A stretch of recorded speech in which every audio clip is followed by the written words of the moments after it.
Good afternoon, Dr. Barry, London News, Melbourne. An update on the Common Law Court International. Well, it's gathered a lot of momentum and a lot of people. Last night we had a meeting and a large number of people turned up, and we're having a two-prong attack, common law and statute law, in order to beat this corrupt and falling down system. We have 3 sworn in deputy sheriffs. They took their oath before a court and the jury signed off on their appointments. So that makes it lawful. Meeting last night, let's have a look at that. And it's the start. There's a number of business people there who got $90,000 fines, and it's up to us to make sure that it doesn't go any further than just getting the fine. We can't stop it because the people are the power. You, I, every man and every woman, not persons. Persons are deceased estate, and that applies to statute law or fictional law. Common law is growing very strong all over the place. Going for 4 years in the UK, it's in Canada, and it's in another 100 countries, which we don't even know what's happening. But common law is on its way back where it belongs. It is the law of the land. Every man and woman has the power to bring charges against corruption. So let's move away from fiction and go and have a look at this meeting. At the end of this little video, there's a place where you can have a look, and it says, send some money. We need subscriptions. We don't have a lot. And this uniform and these badges cost a lot of money, and we have to put another 10 sheriffs on, deputy sheriffs that is. The sheriff business is there's only one sheriff, and then there's deputies, and that sheriff retires and hands over to somebody else. You can't have 15 or 20 sheriffs. There's one sheriff and a deputy, but that doesn't mean in Australia. That means in one large area, right? So in Queensland, you may, or New South Wales, you could have 10 sheriffs in different zones, right? Okay, or 15 sheriffs, who cares? But right now in Melbourne, there's just 1 and 3 deputy sheriffs, and we hope to improve on that. But please support us because it's in your interest. I've got to be careful what I say about pandemics, but the pandemic has got one aim, and that's all for the new world fix, the monetary fix. So everybody is so scared pooless that they will comply to anything. And your enemy, I'll just show you your enemy. This is your enemy. Everything that's happening in the world right now, worldwide, is down to digital identification. Everything you do. So if you don't resist now, and you're a chicken poo-poo, and you're out there complying with imaginary things, well, you're complying and you're giving up. You do have children and grandchildren. They're the one that will pay the penalty. Us older ones are paying it now, but it's going to get worse, and you have to make a stand. So let's do it together. The people are the power. The people are supposed to elect politicians, but postal voting makes it easy. They don't have to elect anybody. They just fix it. So let's stop them fixing things. Get rid of this bloody thing. Get a normal phone. Anyway, London News sign off. Thanks for watching. At the end, please look for the place where you can put a few dollars. Bye for now. Come out with that. Bill Gates have come out with that voucher. Mr. Chimay, welcome to the Iconoclast 1-to-1. Thanks for joining me today. Thanks for inviting me. Has come out with that. Boris Johnson have come out. They've all come out and announced that. This clinical trial is nothing more than... You've suggested, you've talked about a grand jury which has survived in the US because it's constitutionally entrenched. Is there a place in Australia for a grand jury, and could you just briefly explain that process? Well, the wonderful thing about the grand jury is that it involves ordinary people. You're allowed... That's just about the grand jury. I've been involved with the International Common Law Court, which is started in the UK 4 years ago. It started in Canada by a guy called Reverend Kevin Arnott. He was a minister in the church, and he charged a lot of his ministers and bishops with child molestation and stuff. He also charged Cardinal Ratzinger, which was Pope Benedict at the time. He was found guilty. Benedict ignored it, but Spain picked up on the fact that we had a pope who was convicted by a grand jury, or by a jury of his peers in Canada. They gave the Catholic Church X amount of time, a couple of months, to step down, otherwise they'd take liens on their property. So the Pope, we had a new Pope straight away, right? Because money hurts them. Common law, there's lots of, Brendan is going to come on in a few minutes and talk about another angle. Common law is you. There's enough people here to convict anybody. You need pick 12 people out of this court, out of this gathering here now. We did Daniel Andrews and we did Brett Sutton. We had during the lockdown it was very hard, but we had a grand jury. We had about 40, 50 people turn up. There's some of them here now. And we picked 23 out of that. The 23 people heard the case and they said, yes, there's a case to answer. Now, when a grand jury says there's a case to answer, it doesn't mean they're guilty or not guilty, but they have a case to answer. So on the 24th of March, or sorry, the 24th of November, we had a church, we had a lot of people, and we had to pick, we had numbers in a hat or in a box. We picked a jury, 2 juries, 1 for each case.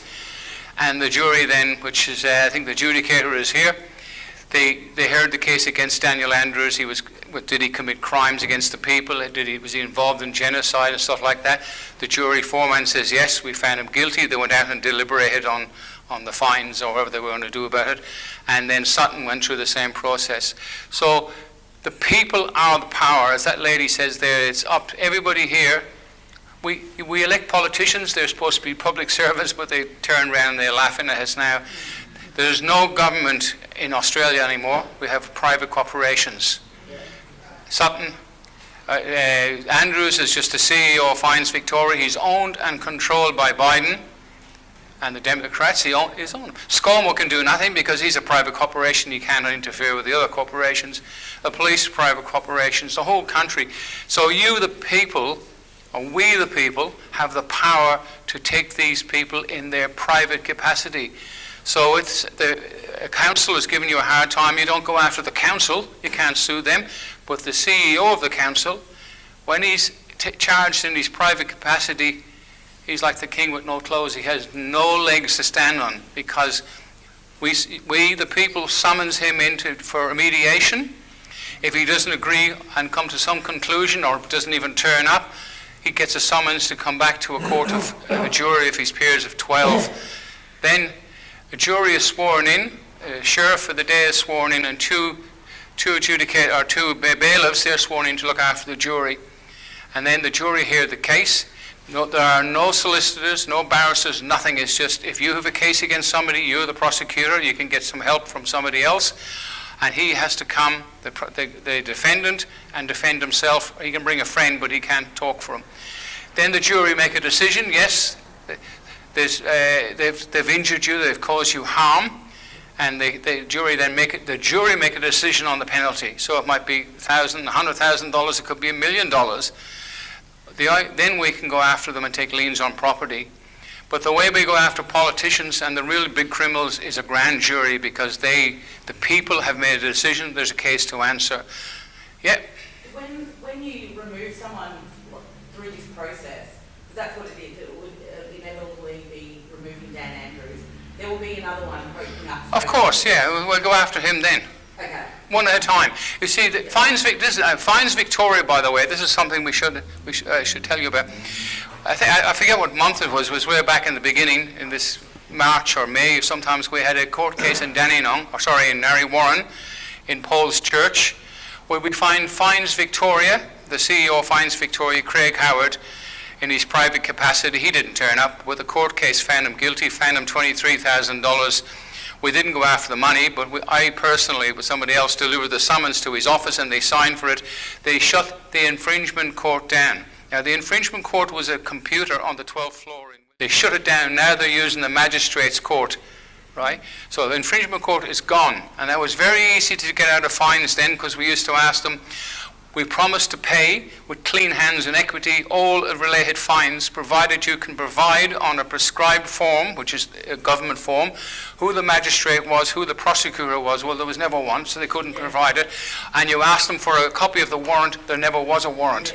So we've done them a favour, really, by shutting them down. Anyway, I'll shut down and let Brendan come and talk to you about another aspect of it. And if anybody's got any questions, I'll answer them. If you've got a question now, I'll answer it before I go, actually. You've obviously had success with the Pope on a world stage. The Pope? Yeah, you got rid of the Pope. Yeah, well, common law, not the common law Canada, in Canada, which is way off, you know. Spain picked up on the fact that the Pope was convicted by a jury of his peers. They gave the Catholic Church 25,000 people have seen it in the last 2 days, right? And I've got 3,000 or 4,000 of mine, right? So somebody will pick up on the fact that Daniel Andrews and Sutton are not nice people. It will change everything.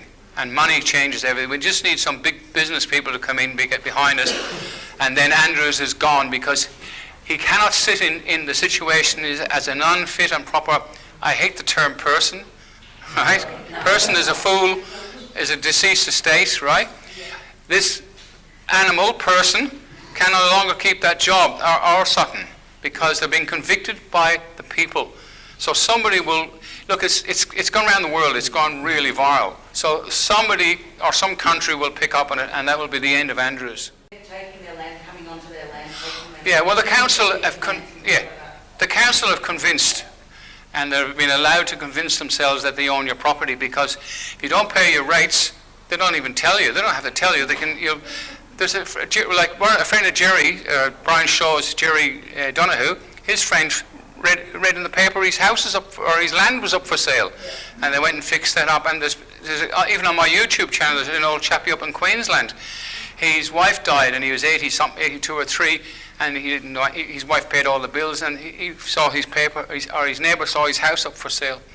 So they can do that from under you. And whose fault is it? It's our fault, because we're sitting back wearing masks. Well, not us. Yeah. Common law was wiped out here in 1917, and in England in 1875. Because common law is a lot of paperwork, and there's no money in it. So you can bring a case against anybody, right, in your private capacity, and it costs you nothing. What happened, there was 2 parallel systems. Common law was the first. It started in the 8th century, and when we all heard of the Battle of Hastings, 1066.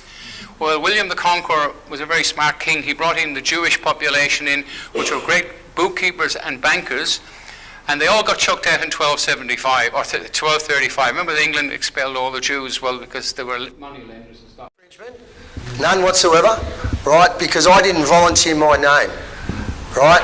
I gave him plenty of opportunity that under this notice prohibition, which I'm going to show you guys, and it's not that hard. It's a lot easier than what that looked, but Fiona can vouch to it.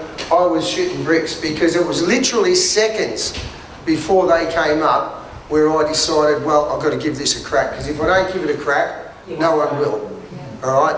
And this comes back to, if I went back, say, 18 months, nearly 2 years, when all this first started, and you hear people saying, no consent, no consent, no consent, you still got this education that we've had for decades, where we have to consent to the police. We believe that they are of an authority, and at one point they were, right? But now they are all corporations. They all carry ABNs. They're all obligated under the ASIC Act of 2001, right? Which means they manipulate us into giving our name, and that's how they see us as contracting.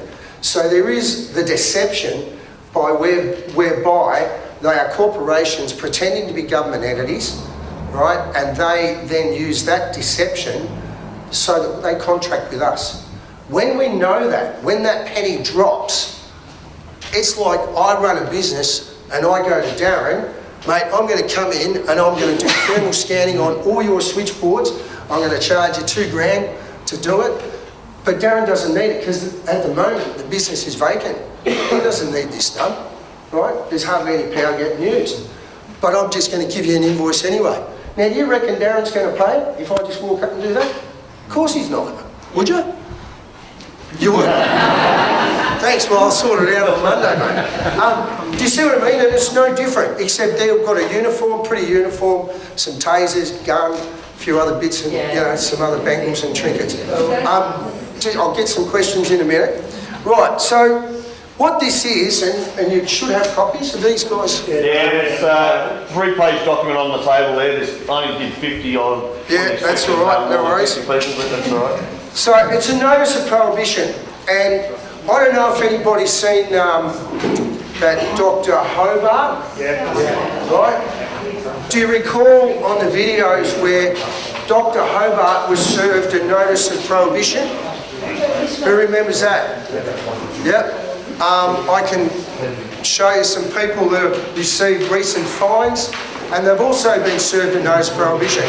My point is, a notice of prohibition is still active under the current legislative policy, meaning they're laws, which they're not laws, they're legal. So they're still active today. Now, I don't know if you saw, but when I said to that guy at the end of the first video, I've got a notice of prohibition in the car, he actually said to me, he goes, oh, where is it? Go and get it. They know what it is. They are 100% certain they know what these things are. We can still use these. Now, as I said, I was pretty green. I've learned a lot more since, and I've got a series of 8 questions that you can ask, because what they do is ask us questions that try and manipulate us and coerce us into giving our name. Now, don't get me wrong, in a lot of cases, and you can listen to Know Your Rights, guys, and even, where's my dear friend, Naz? Can't see you because of the light. Giving your name to the police is probably a good thing to do under the right circumstances. I deliberately didn't give my name to that guy until I said, under these terms. Did you notice he did not want to accept my terms? Yeah. He did not want my terms of contract, right?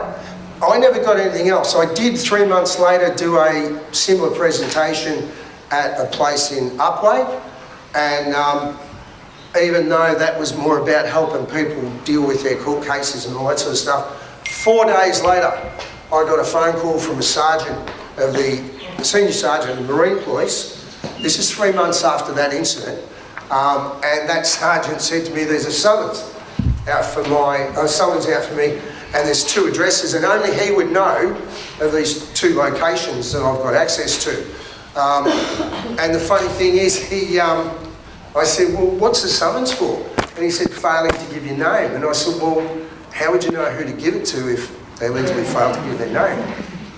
Right? And then he just immediately said, this is a 2-minute phone call around the 7th of July. And he said that, oh, we'll just elevate it to an arrest warrant. And I said, great. Send me a text message, tell me where you want me to be, and I'll meet you there. Nothing. They can't, and look, at the moment, they can't force you to contract. They need your consent, right? When we hear this term, no consent, do not accept what the Irish lady was saying. You know, we just need to say, no, we're not doing this.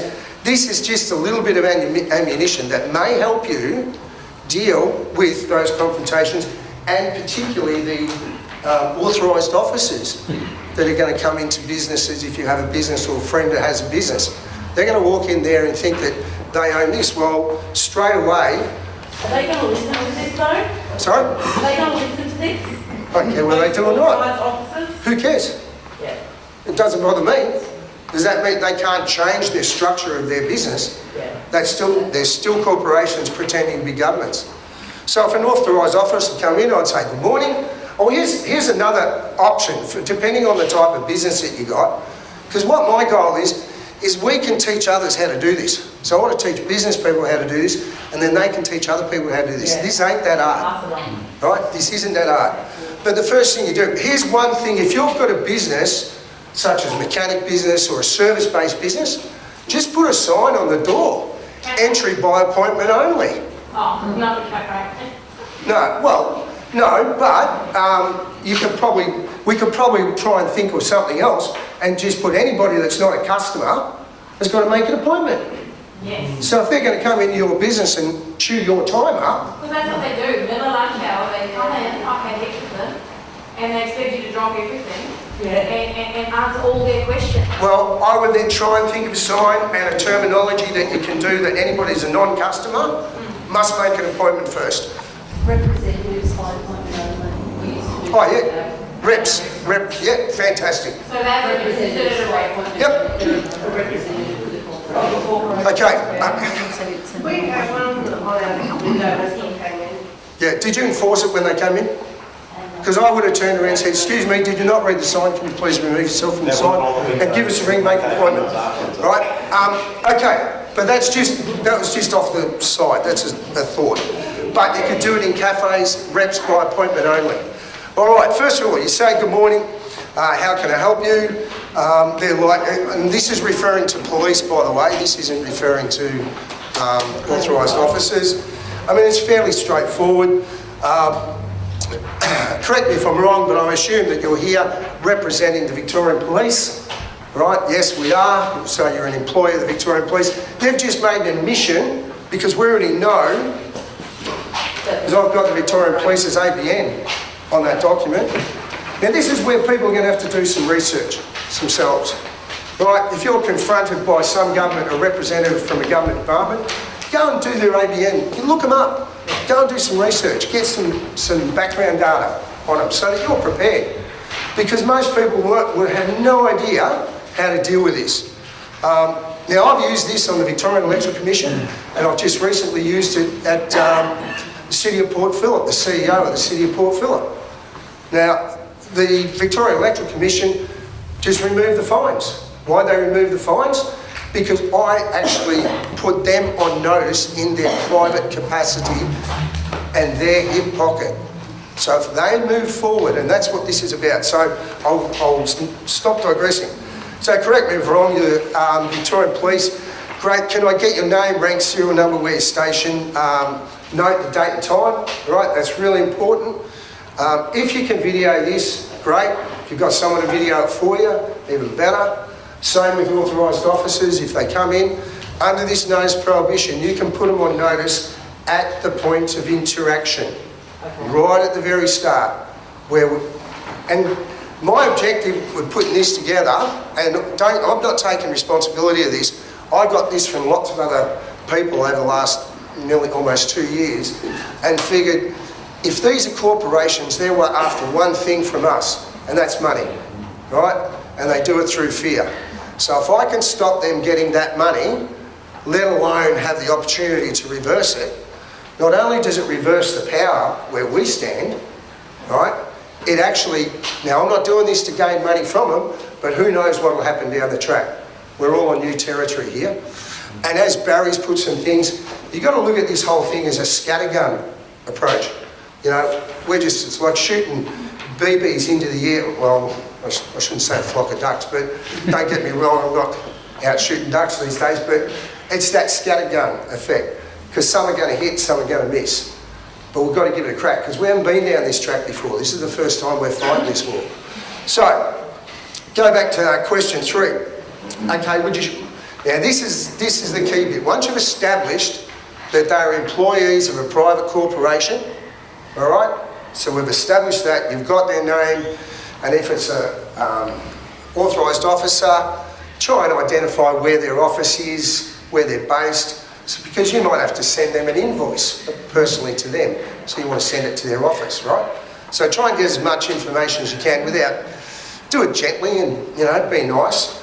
But the 4th one's really good, because then you ask them, cool, can you provide me the commercial contract where I've agreed to contract with the Victorian Police Corporation? Right, now they're going to say, huh, what are you talking about? I don't know, what? No, this is out, right? And I went on there about them being statutory law, and I don't recognise statutory law, I recognise common law. And I probably didn't even need to say that, right? I knew what I wanted to say, but anyway, it's been refined a bit more. So you don't need to do what that did. That was just to let you know that it has been done, and anybody can do it, even if they fumble through it. Okay, then I'm sure that you're aware of what a notice prohibition is. And they know what a notice prohibition is. Authorised officers are serving these notice prohibitions on innocent business owners that have already mitigated every risk they possibly can in operating their business, right? So they know what a notice prohibition is, right? So we can serve them straight with that. Okay, as you're unable to provide me a commercial contract, I have the following terms of engagements under a notice prohibition. And this is where I'll just say, I, Brendan Patrick James, principal beneficiary of the deceased estate at law, have sole and unfettered ownership over my flesh and blood, and my offspring and that of my possessions. You, Fred Turk or Winfield, Jeremy Winfield, whatever his name was, as an agent of the corporation known as VicPol, or in this case, as a corporate state of Victoria and an agent of the corporation known as VicPol, any action that you take on me, now I'm flipping this out of your head, right? Because you remember, you don't want to be sitting there, I don't hand them this, I have it in front of me, and I'll read the top 2 paragraphs, right? Because you've got to ad lib it a bit. If they feel that you're struggling with this, right, they'll pounce on you, right? I rehearsed those top 2 lines. I rehearsed what I'm going to tell you in a minute. I rehearsed it for months, right? I'd go to bed at night and I'd be staying awake at night rehearsing this in my head. And it went something like this. Number 1. Brendan Patrick James, as the sole beneficiary of the deceased estate, have unfettered ownership over my own flesh and blood, that of my offspring and my possessions. As you are evinced from the state of Victoria and an agent of the corporate organisation known as Victoria Police, any action that you take on me against my will be in acceptance of terms, conditions and the fees outlined within this notice of prohibition. We start at 10 grand an hour. We start at 10 grand an hour and $1,000, 10 grand and $1,000 an hour. It's just listed on the back.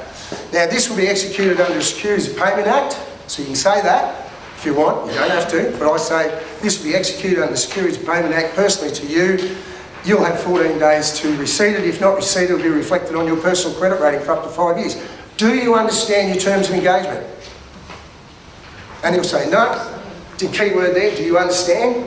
They say to us, do we understand? Do we stand under them? We don't stand under them. So, don't get me wrong, and you've got to understand this, guys, it's not about what's on the bit of paper. That's nothing, really. What this is about is saying, how can we know consent? Well, the way we don't consent is because they put their trousers on one leg at a time, same as us. The only power they have over us is the power we give them. What this does is simply say, well, if they're going to force a contract onto me without my consent, I can surely give them a counter-contract in their private capacity. Do you see what I mean? Yeah. You getting it? So it's not actually the piece of paper. If the piece of paper helps you stand in your truth and not worry about the 9mm, the taser, the cuffs and all the other baton and all the other stuff, just ignore that. I remember when I used to play music, to help businesses cut that segregation between the apartheid of thanks, Brendan. As well. I'd just like to add what Brendan said. You're dealing with corporations regardless of what they are. If you're dealing with the police, because I'm an ex-copper, in the street, they're not acting under any law. They're acting under whatever they like. If they ask you for your name, address, just give it to them in the street. That's just a normal pull-up, because you're going to get arrested, and what's the point? You'll spend 14 days in jail. In the community of business, they're going to be a little bit more polite. Then you issue them with that, say, okay, you can have my name and address, but this is under these conditions. And if they don't accept it, don't worry about it. On the section 444A, if the Crimes Act. Now, the Crimes Act has got about 500 or 600 crimes in it. It all comes from common law. The only thing they've changed man and woman to person. And the only time the law, in law, man and woman is mentioned is in the Constitution, which they've suspended, right? But everything else, you've got to stop using the word person. Forget it. It's a very naughty word. You're a man or a woman. End of story, right? If you want to be in between, that's another story. Okay? But when these people come in, you ask them for their name and where their place of employment. The police don't have to give you their number, but they've got to tell you what station they work at and their rank. Then you can say, if they don't accept the terms and conditions which you intend to they're trying to get you to contract, and they say, well, look at it, with a smile on your face, I'm going to have to place you under arrest now, because I have, well, section 458 of the Crimes Act gives you the power of arrest, or you can arrest them under common law, because it's common law assault, it's common law arrest. You can say, I'm placing them under arrest, and they're going to laugh, and you can laugh too, but you've already got their name and where they work. Then, as a living man or woman, you can take a summons against them, deliver to their station personally, or by registered mail. Everything has to be registered to a physical address, not to a post office box. Then you can summons them before a jury of their peers and see how they like it. And there's one thing as a cop, they're shit scared of ever getting into trouble, because cops are really scared of getting into trouble because their bosses are on their back all the time.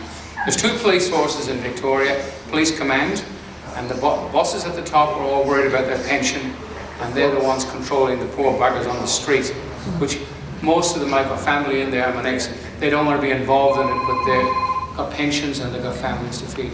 So if the committee of premises issue them, I'll give you my name and address, but on the Brendan's conditions.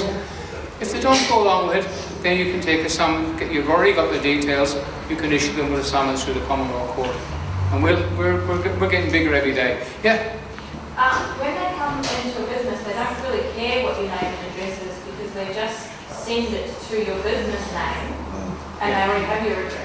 So is that? They already have. No, but you ask them for their They just put your details. business name on. They don't care what your name is. Yeah. Yeah, but you're dealing with authorised officers. This is a question you can ask anybody who's authorised. Authorised by whom? The Queen's been removed, Queen Elizabeth II is removed, the Constitution is gone, and as private corporations they have no authority to authorise anybody. They're all committing. See, the police, even a policeman is impersonating an officer of the Crown. They're committing fraud, misprisoner fraud, they're covering up the fact they're committing fraud. So there are actually 3 or 4 indictable offences which they can be arrested for on the spot. And that's, you can actually exercise your right. They don't want them doing the job.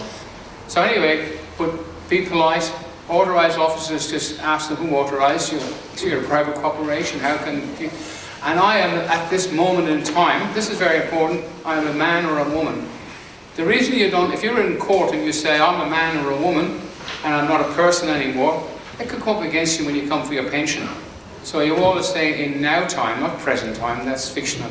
There's 2 laws, common law and fictional law, which is statute. You say, right now, in present time, I am a living man. You don't have to say flesh and blood, I'm a living man.